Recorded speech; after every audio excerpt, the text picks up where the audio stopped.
ಹುಬ್ಬಳ್ಳಿ ಜೈಲಲ್ಲೇ ಎಣ್ಣೆ ಗಾಂಜಾ ಪಾರ್ಟಿ, ಕೈದಿಗಳ ಮೋಜಿನ video viral.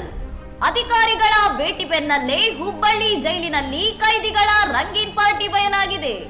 ಹುಬ್ಬಳ್ಳಿಯ ಉಪಕಾರಾಗೃಹದ ಒಳಗೆ ವಿಚಾರಣಾಧೀನ ಕೈದಿಗಳು ರಾಜಾರೋಷವಾಗಿ ಮದ್ಯ ಮತ್ತು ಗಾಂಜಾ ಸೇವಿಸುತ್ತಿರುವ ವಿಡಿಯೋ ಈಗ ಸಾಮಾಜಿಕ ಜಾಲತಾಣದಲ್ಲಿ ಭಾರಿ ವೈರಲ್ ಆಗಿದೆ.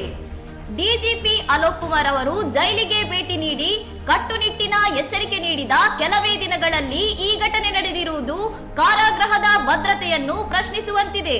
ಜೈಲಿನ ಸೆಲ್ನಲ್ಲೇ ಕುಳಿತು ಮದ್ಯದ ಬಾಟಲಿ ಹಿಡಿದು ಮೋಜು ಮಾಡುತ್ತಿರುವ ದೃಶ್ಯಗಳನ್ನು ಕೈದಿಗಳೇ ಮೊಬೈಲ್ನಲ್ಲಿ ಚಿತ್ರೀಕರಿಸಿಕೊಂಡಿರುವುದು ಆತಂಕಕಾರಿ ಸಂಗತಿ.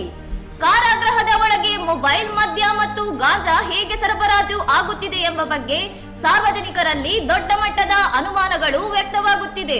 ಇನ್ನಷ್ಟು ಸುದ್ದಿಗಳಿಗಾಗಿ ನೋಡ್ತಾ ಇರಿ ಸೌರಂ ಟಿವಿ.